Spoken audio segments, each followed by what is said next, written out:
যুবভারতী স্টেডিয়ামে মেসির অনুষ্ঠানে জলের বোতল, চিপস, কোল্ড ড্রিঙ্কস বিক্রির ভিডিও ভাইরাল হয়েছে। সেই ভিডিও রেখেছি আপনাদের সামনে। 200 টাকার বিনিময়ে বিক্রি হয়েছে 1 লিটার জলের বোতল। এক প্যাকেট চিপসের দাম নেওয়া হয়েছে 100 টাকা।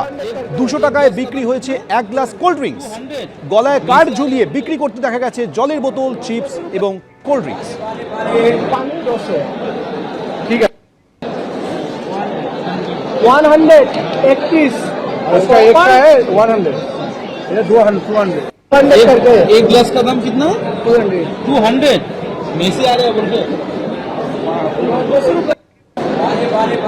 पानी 200 ठीक है 100 एक पीस इसका एक का है 100, ये 200 करके एक ग्लास का दाम कितना? 200 200। मेसी आ रहे हैं बोल के।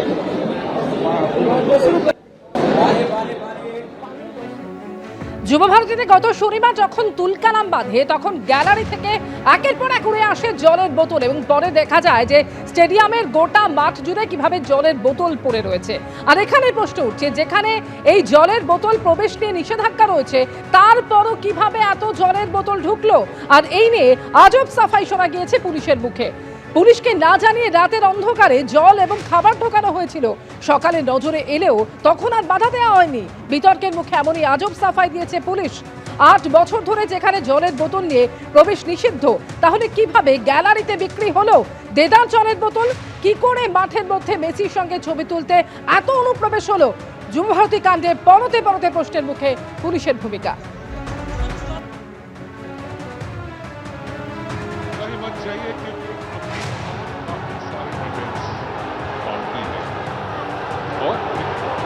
कहीं मत जाइए क्योंकि अभी और काफी सारे इवेंट्स बाकी हैं और कहीं मत जाइए क्योंकि अभी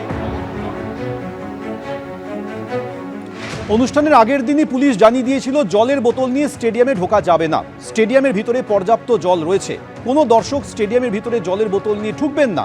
সাংবাদিক বৈঠক করে শুক্রবার স্পষ্ট জানিয়ে দিয়েছিলেন বিধাননগরের ডিসি অনিশ সরকার।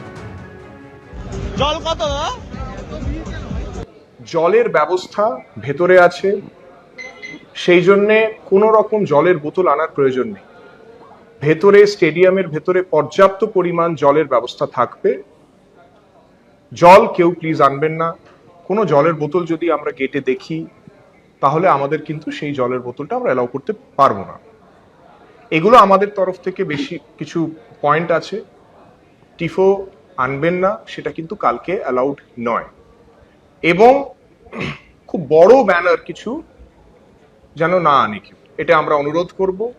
এছাড়া যে জিনিসগুলো সবসময় বারণ করা হয়, সিগারেট বা ওই দেশলাই কাঠি বা কোনো রকমের এমন জিনিস যেটা ফাটতে পারে, পটকা বা সেই ধরনের জিনিস যেটা ইনফ্লেমেবল জিনিস, সেগুলো প্লিজ আনবেন না। আপনারা শুনলেন, পুলিশ কিন্তু বলে দিয়েছিল যে জলের বোতল নিয়ে ঢোকা যাবে না।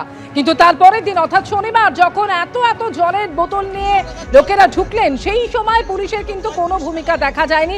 পুলিশ একেবারে নিশ্চুপ ছিল এবং জানিয়ে পরে আজব সাফাইও শোনা গিয়েছে পুলিশের মুখে।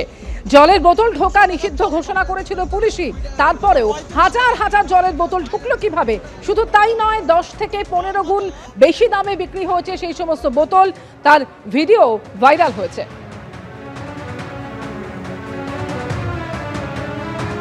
20 টাকার বোতল 200 টাকায় বিক্রি হয়েছে, ভাইরাল হয়েছে সেই ভিডিও। জানিয়েও প্রশ্নের মুখে পড়েছে পুলিশ। শুধুমাত্র জলের বোতলই নয়, চিপসের প্যাকেট, এমনকি কোল্ড ড্রিঙ্কসের গ্লাস, সেটাও বিক্রি হয়েছে একেবারে চড়া দামে। অথচ নজরদারির জন্য কেউ কিন্তু কোথাও ছিল না। एक का है 100, ये 200 करके एक ग्लास का दाम कितना? 200 200। मेसी आ रहे हैं बोल के। पानी 200 ठीक है 100 एक रुपये में बेच रहा था ना। हाँ, 150 का कोल्ड ड्रिंक का पीस बेच रहा था। आप लोग क्या टेंडर लिए थे? हाँ, टेंडर लिया था। कितने रुपए? वो सेठ को बताया, अप्रोक्सीमेटली कितना सुना? वो पता नहीं है मेरे को। एक्सपोर्ट सेठ बता नहीं सकते ना, तो क्या बहुत नुकसान हो गया है। अभी माल भी ऐसा पड़ा, देखो लूज बार। अभी बेचने की बात कर रहा हूँ तो कभी जितना माल आया इससे भी कम रेट से जा रहा है। कितना? मतलब 3-4 रुपये में बोतल मांग रहे हैं। এই মুহূর্তের খবর, যুবভারতী কাণ্ডে এবার তদন্ত করবে বিধাননগর গোয়েন্দা বিভাগ। যে মামলা তদন্ত করছিল বিধাননগর দক্ষিণ থানা, সেখান থেকে তদন্তভার চলে যাচ্ছে বিধাননগর গোয়েন্দা বিভাগের হাতে। দুটি পৃথক মামলা স্বতঃপ্রণোদিতভাবে রুজু করে তদন্ত শুরু করেছিল বিধাননগর দক্ষিণ থানা, যার ভিত্তিতে গ্রেফতার করা হয়েছিল ঘটনার দিনই শতদ্রু দত্তকে। সেই মামলার ভার এবার চলে যাচ্ছে বিধাননগর গোয়েন্দা বিভাগের হাতে।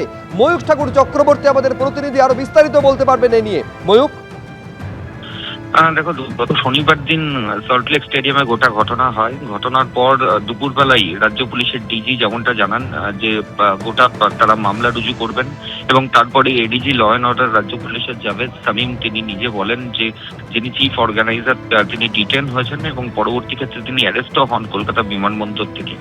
এবং তাতে বিধাননগর সল্টলেক স্টেডিয়ামটা যেহেতু বিধাননগর দক্ষিণ থানার আওতাধীন, ঠিক সেই কারণেই পুলিশ বিধাননগর দক্ষিণ থানার যিনি ইন্সপেক্টর ইনচার্জ তিনি একটি সুমোটো কমপ্লেন করেন, যে কমপ্লেনের ভিত্তিতে দুটো কেস হয়।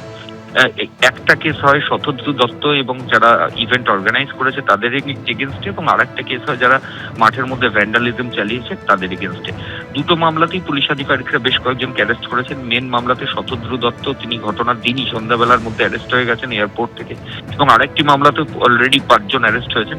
এরকম জায়গায় বিধাননগর দক্ষিণ থানা তদন্ত করছিল, কিন্তু যেটা বিধাননগর কমিশনারেট সূত্রে খবর যে ঘটনার গুরুত্বের কথা মাথায় রেখে বিধাননগর দক্ষিণ থানার থেকে এই গোটা ঘটনার তদন্তভার বিধাননগরের যে ডিটেকটিভ ডিপার্টমেন্ট ডিডি রয়েছে তারাই এরপর থেকে করবে। অর্থাৎ যে কেস ডায়েরি এতদিন বিধাননগর দক্ষিণ থানার আইসির কমপ্লেনের ভিত্তিতে যে কেস হয়েছিল সেটা বিধাননগর দক্ষিণ থানা থেকে ট্রান্সফার হয়ে বিধাননগর গোয়েন্দা পুলিশের হাতে চলে যাচ্ছে। এরপর থেকে এর তদন্তভার বিধাননগর গোয়েন্দা পুলিশ করবে। ধন্যবাদ ময়ূক। একেবারে ঘটনার দিন থেকে আপনারা জানেন যে পুলিশের ভূমিকা নিয়ে বারবার প্রশ্ন উঠতে শুরু করেছিল। পুলিশের নিষেধাজ্ঞাকে বুড়ো আঙুল দেখিয়ে কিভাবে জলের বোতল ভেতরে ঢুকেছিল এই প্রশ্ন সামনে এসেছিল। এই জল বিতর্কে এবার আজব সাফাই দিয়েছে পুলিশ। পুলিশের তরফ থেকে যেটা জানানো হয়েছে, সূত্র মারফত জানা যাচ্ছে যে রাতের অন্ধকারে পুলিশের নজর এড়িয়ে জলের বোতল এবং খাবার ঢোকানো হয়েছিল। সকালে নজর এলেও তখন আর বাধা দেওয়া হয়নি। যুবভারতী কাণ্ডে বিতর্কের মুখে এই আজব সাফাই দিয়েছে পুলিশ, সূত্র মারফত জানা যাচ্ছে। এখন প্রশ্ন হচ্ছে যে 8 বছর ধরে যুবভারতীতে জলের বোতল নিয়ে প্রবেশ নিষিদ্ধ ছিল। মেসি শোয়ের আগের দিন স্পষ্ট বিধাননগর পুলিশের তরফে সাংবাদিক বৈঠক করে জানিয়ে দেওয়া হয়েছিল যে জলের বোতল নিয়ে প্রবেশ নিষিদ্ধ। তারপরেও পুলিশের নজর এড়িয়ে কিভাবে ঢুকে গেল এত হাজারে হাজারে জলের বোতল, প্রশ্ন উঠতে শুরু করেছিল। তারই মাঝে পুলিশের এই আজব সাফাই যে পুলিশকে না জানিয়ে রাতের অন্ধকারে জল এবং খাবার ঢোকানো হয়েছিল, সকালে নজর এসেছিল কিন্তু তখন আর বাধা দেওয়া হয়নি।